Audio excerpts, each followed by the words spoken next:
अब हम लोग for the student of BHMS third subject gynecology and obstetrics, and today's class chapter is what is pruritus vulva. What is pruritus vulva and its causes, diagnosis and management. तो सर्वप्रथम हमें प्लूराइटिस vulva को परिभाषित करना पड़ेगा कि आखिर प्लूराइटिस वल्वा होता क्या है। तो हम यूँ जानें कि this is an irritable condition of the nerves of the vulva. Irritation condition of the nerves of the vulva. Vulva is a female genital often extending to the surrounding area, और वो कभी कभी सराउंडिंग एरिया में भी बढ़ जाता है, जिसके वजह से producing excessive itching of the parts, जिसके वजह से उस अंग में, उस पार्ट में खुजलाहट होता है। तो पता चला कि itching of the vulva is called pruritus vulva. Okay, now etiology. Etiology means what are the causative facts and और what are the causative agent of this disease. Etiology in adhering to a certain origin of pruritus and given case the following list of possible causes should be carefully considered। यहां पर कुछ point दर्शाया गया है, उस point पर proper care लेते हुए इसके एटियोलॉजी को हम रूल आउट कर सकते हैं। इरिटेटिंग वेजाइनल डिस्चार्जेस, पहला है इरिटेटिंग वेजाइनल डिस्चार्जेस।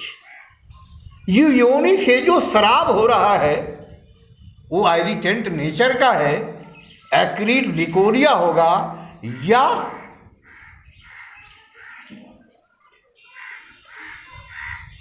कार्सिनोमा की वजह से डिस्चार्ज होगा।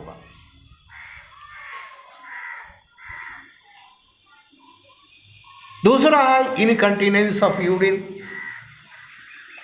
तीसरा है diabetes mellitus due to the irritation of the sugar in the urine. Diabetes mellitus में क्या होता है कि यूरिन से शुगर यानी चीनी निकलता है, तो चीनी के इरिटेशन की वजह से may be itching around that region. चौथा है लिथिएसिस, ऑक्जाल्यूरिया और other irritating condition of the urine, ये सब भी हो सकता है। एक्सटर्नल पैरासाइट्स, अगर कोई बाहरी पैरासाइट का आक्रमण हुआ है, पेडिकुली अंडेकारी पेडिकुलिसिस हो या एकारी हो, उसकी वजह से भी ईचिंग हो सकता है। छठा है एस्काराइड्स और other parasite of vagina and rectum. Vagina region में, रेक्टम रीजन में कोई पैरासाइट गया है, वो भी इरिटेशन डेवलप कराएगा और ईचिंग होगा। सातवां है फंगवाइड ऑर्गेनिज्म, फंगस, कोई फंगस, उसकी वजह से। आठवां है एक्जिमा और अदर लोकल इरप्शन, अगर उस रीजन में, उस क्षेत्र में कोई स्किन डिजीज हुआ है, एक्जिमा हुआ है, वहाँ देखने को मिलेगा। नौवां है लोकल इन्फ्लामेशन।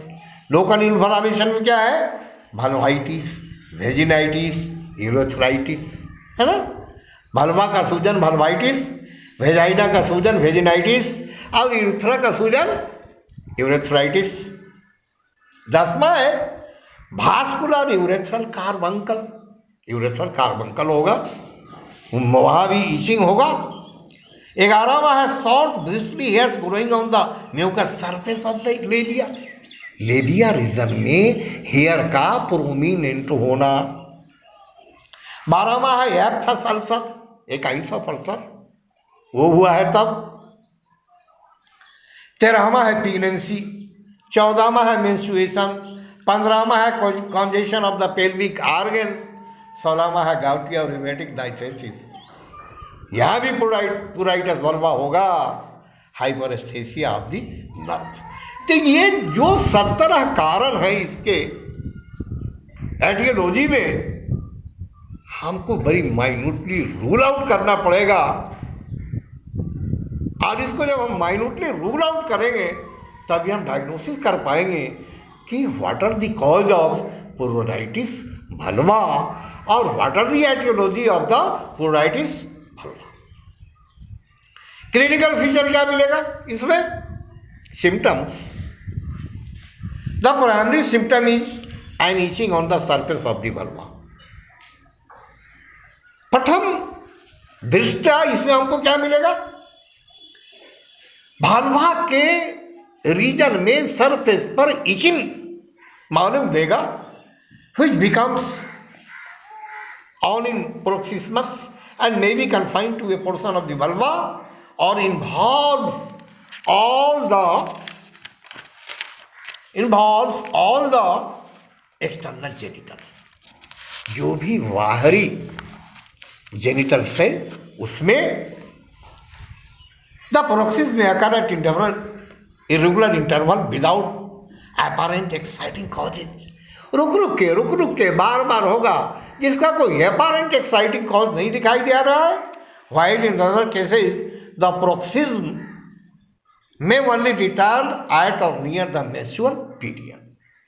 वो menstrual period के दरमियान भी इस तरह का ईचिंग फील हो सकता है। At first the irritability may be but slight। सबसे पहले इरिटेशन होगा जो हल्का होगा, but it gradually becomes aggravated by scratching. लेकिन स्क्रैच करने के बाद, खुजलाने के बाद ये बढ़ जाएगा until the misery becomes almost unbearable, है ना, अनबियरेबल, असहनीय ईचिंग इसमें होगा। Often the skin and mucous membrane become thick from rubbing। Mucous membrane इसका मोटा थिक हो जाता है रब करने की वजह से, सहलाते खुजलाते और covered with ulcer and immediate erection from the use of the finger nails. और उसमें स्किन इन्फेक्शन भी डेवलप कर जाता है कॉज बाय फिंगर नेल्स। क्योंकि हमारे नेल्स के में अगर नेल बढ़ा है तो बहुत सारे बैक्टीरिया उसमें छिपे होते हैं, जहां ज्यों ही वो ओपन हुआ उस पर वो आक्रमण कर देता है। अब प्लूराइटिस वल्वा में हमारा इन्वेस्टिगेशन क्या क्या होगा? रूटीन प्रोसीड्योर है इसका इन्वेस्टिगेशन का। History of the mode of onset of pleuritis, duration, intensity, menstruation and other associated symptoms like licoria, abnormal vaginal bleeding, urinary or fecal incontinence and growth, vulval medication, contraceptive, allergy etc, local examination, vulva, vagina। ये तो बड़ा vague है ना, प्लूराइटिस vulva एक vague word है, एक symptom है। But real जो इसका कॉजेटिव फैक्ट्स है उसको रूल आउट करना, जिसका अभी चर्चा किया, जिसका अभी डिस्कशन किया गया।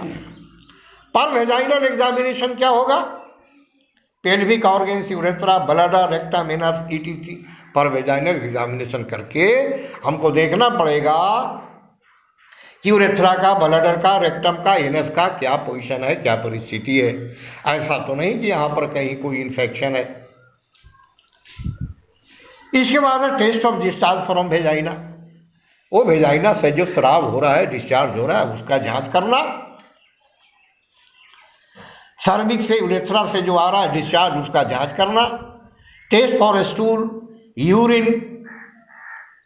है ना, स्टूल टेस्ट करना, यूरिन टेस्ट करना कि ऐसा तो नहीं कि डायबिटिक है, routine blood test for anaemia है ना, रूटीन ब्लड टेस्ट के लिए एनीमिया जांच करना, हेमोग्लोबिन का जांच करना, ग्लूकोज टॉलरेंस टेस्ट करना, गैस्ट्रिक एनालिसिस और एक्लोहार्डिया। तो ये भेग वर्ड है, ये जो प्रोडाइटर्स बल्वा है भेग वर्ड है, बहुत सारे इसके कारण हो सकते हैं जिस कारणों पर अभी चर्चा किया गया, जिस उस कारण को अभी दर्शाया गया, उस कारण को माइन्यूटली रूल आउट करना। अगला मैनेजमेंट, इसका मैनेजमेंट क्या होगा, इसकी व्यवस्था हम क्या करेंगे, what will be mode of management. तो पहला है ट्रीटमेंट ऑफ कॉज, कारण का इलाज करना।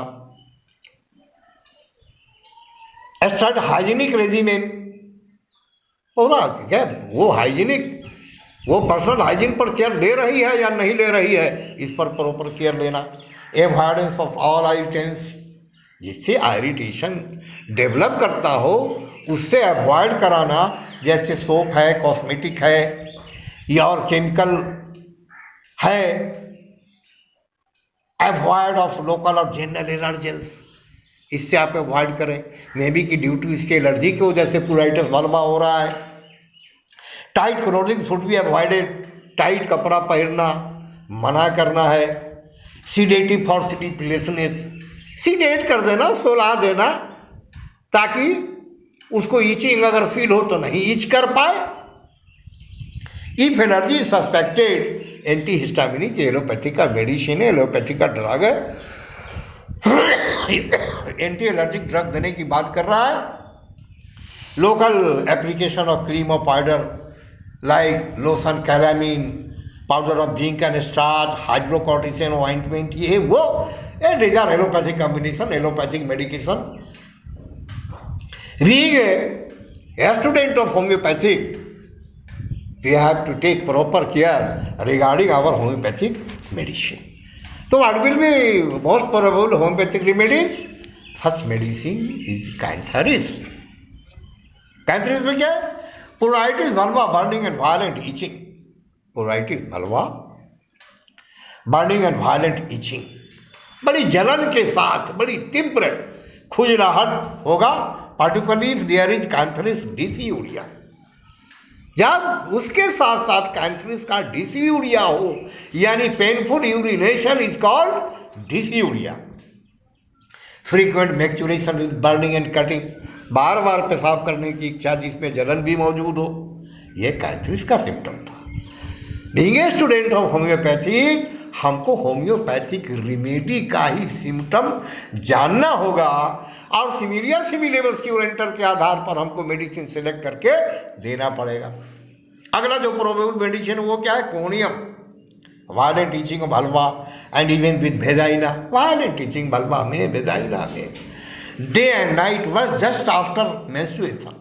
पिकोरियर पीरियड आने के बाद अगर प्लूराइटिस वल्वा होता है, itching around the vulva region होता है, तो मेडिसिन हमारा होगा कोनियम।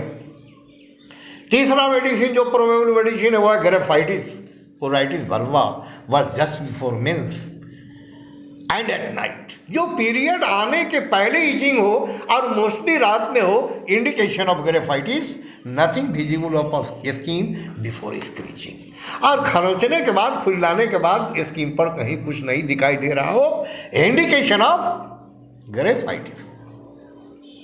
अगला मेडिसिन जो प्रोबेबल मेडिसिन है वो क्या है, helonias excessive pruritus vulva which are puffed, hot, red and itching terribly, labia swollen cover with a curdy white deposit like aphthae, है ना, एक दही के जैसा जमाव है। एप्थे जैसे वो जो एस्टोमेटाइटिस होता है उसमें जो छाला नुमा पड़ा रहता है, वहाँ के लिए है क्या, हेलोनियस, हेलोनियस।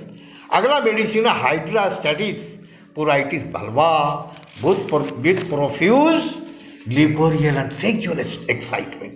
प्रोफ्यूज लिकोरियल है और सेक्सुअल एक्साइटमेंट है वहाँ पर। Kreosote, corrosive itching of the vulva, soreness and burning after scratching, है ना, ये क्रियोजोट का सिम्टम है। लाइकोपोडियम, का क्या सिम्टम हुआ? Great sense of dryness of the parts and much itches. वो पार्ट बिल्कुल सूखा सूखा दिखाई दे रहा है और उसमें काफ़ी इचिंग हो रहा है। अगला मेडिसिन सल्फर भी है। Voluptuous itching and burning worse evening and in bed. Itching होगा, शाम में होगा, बिस्तर पर होगा, है ना। क्रोनिक केस में violent itching, burning, stinging of the vulva and clitoris. Vulva में और क्लाइटोरिस में इचिंग होगा। थूजा भी इसकी दवा है। Itching of the vulva when walking. Thuja का पिक्यूलियर सिम्टम होगा कि जब वो टहलना फिरना शुरू करती है तो इचिंग फील करती है। बायोकेमिक मेडिसिन हमारा पहला नेट्रम है। Pruritus vulva also itching of female external genitalia with falling of the hair, diurnal itching, है ना। फॉलिंग ऑफ द हेयर, वो जो प्यूबिक रीजन का हेयर है वो बाल गिरता नजर आ रहा हो, इचिंग हो रहा हो, तो मेडिसिन हमारा है नेट्रम म्यूर। अगला मेडिसिन क्या हो सकता है बायोकेमिक में? Natrum sulph. Pruritus vulva worse while undressing is better by scratching and dressing. साफ सफाई नहीं है उस समय इचिंग का वरना इंडिकेशन ऑफ नेट्रम शल्फ। साइडिसिया भी प्रोबेबल मेडिसिन है जिसका सिम्टम वहाँ आपको मिल सकता है। Pruritus, itching, humid spot on genitals, humid spot on genitals मिलेगा। During night itching sensation as if arms were crawling over the skin. लगता है कि चींटी उस स्किन एरिया में चल रहा हो, तो वहाँ पर हमारा मेडिसिन होगा साइडिसिया। Now today stop here, wait for next class. Thanks. Okay.